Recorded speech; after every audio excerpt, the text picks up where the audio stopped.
पोलिसांनी समन्स बजावल्यानंतर आता T सिरीजने Kunal कामराच्या व्हिडिओवर copyright strike केला आहे।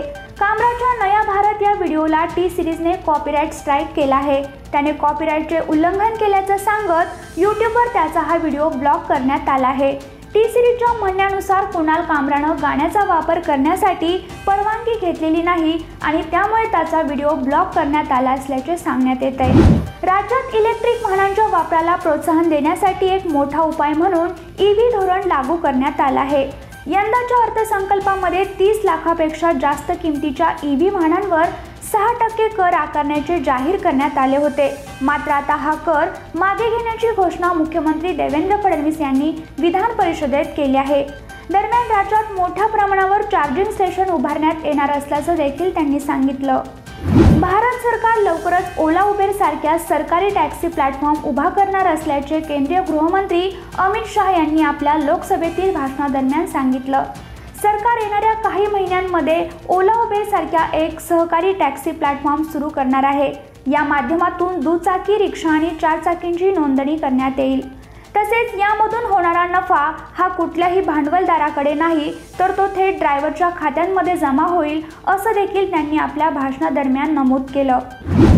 नुकतंच महाराष्ट्र विधानसभेचे अधिवेशन संपलं आहे। दरम्यान राज्य सरकारकडून महाराष्ट्र विधानसभा 2024-25 या वर्षासाठी विधानमंडळाच्या विविध महत्त्वाच्या समित्या आणि समिती प्रमुखांची नावे जाहीर करण्यात आली आहेत। अल्पसंख्याक कल्याण समितीवर अंधेरी पूर्व विधानसभा मतदारसंघाचे आमदार मुरजी पटेल, रोजगार हमी योजना समिती प्रमुख म्हणून सुनील शेळके, तर विधानमंडळाच्या माजी सदस्यांच्या निवृत्ती वेतनाबाबत संयुक्त समितीचे प्रमुख म्हणून अजित पवार यांची नियुक्ती करण्यात आली आहे। इतरही अनेकांची विविध समित्यांवर नेमणूक करण्यात आली आहे। विधानसभा पराभवानंतर शरद पवार गटातील अनेक नेत्यांनी अजित पवार गटात प्रवेश केल्याने शरद पवारांची डोकेदुखी वाढली आहे। माढा तालुक्यातील राष्ट्रवादी काँग्रेस शरद पवार पक्षाचे नेते संजय कोकाटे यांनी शिवसेनेत प्रवेश करण्याचा निर्णय घेतलाय। शरद पवारांच्या पक्षाकडून पंढरपूरमधील विठ्ठल सहकारी कारखान्याचे अध्यक्ष अभिजित पाटील यांना उमेदवारी देण्यात आल्यानंतर कोकाटे नाराज होते आणि म्हणूनच त्यांनी पक्ष सोडण्याचा निर्णय घेतला। आज कोकाटे मुंबईमध्ये एकनाथ शिंदे यांच्या उपस्थितीमध्ये शिवसेनेत प्रवेश करणार आहेत। पंतप्रधान नरेंद्र मोदी पुढील महिन्यात रामेश्वरम दौरा करतील। रामनवमी निमित्त त्यांचा हा दौरा खास असेल। रामनवमी एप्रिल महिन्यात 6 तारखेला असून पंतप्रधानांच्या हस्ते तामिळनाडूच्या रामेश्वरम येथील रामनाथ स्वामी मंदिरात पूजा होणार आहे। तसेच या दौऱ्यात पंतप्रधान नरेंद्र मोदी यांच्या हस्ते पंबन पुलाचे देखील उद्घाटन होणार आहे। पंबन पूल देशातील पहिला व्हर्टिकल सी लिफ्ट ब्रिज असणार आहे। भाजपचे बंडखोर आमदार बसनगौडा पाटील यत्नाल यांना 6 वर्षांसाठी पक्षातून काढून टाकलं आहे। राज्यस्तरीय पक्ष नेतृत्वावर टीका आणि पक्षाच्या सूचनांचे उल्लंघन केल्यामुळे ही कारवाई करण्यात आली आहे। पक्षाने नोटीस बजावूनही वारंवार पक्ष शिस्तीचे उल्लंघन केल्याप्रकरणी त्यांना पक्षातून काढून टाकण्यात आलं आहे।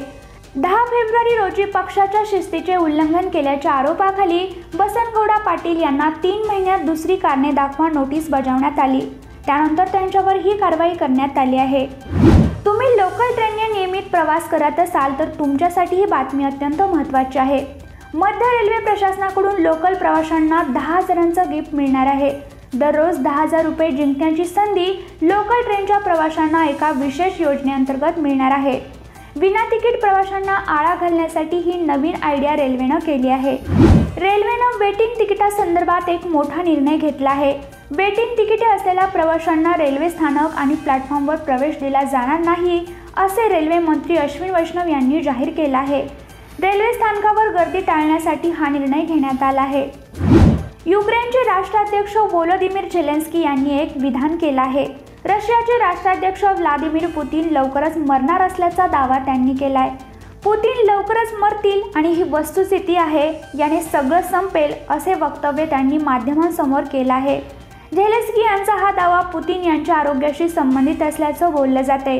पुतिन हे गेल्या काही काळापासून अनेक आजारांनी ग्रस्त आहेत। तर या होत्या आतापर्यंतच्या महत्त्वाच्या बातम्या। उद्या पुन्हा भेटू अशाच महत्त्वाच्या घडामोडीसोबत। पाहत रहा उत्तम मराठी।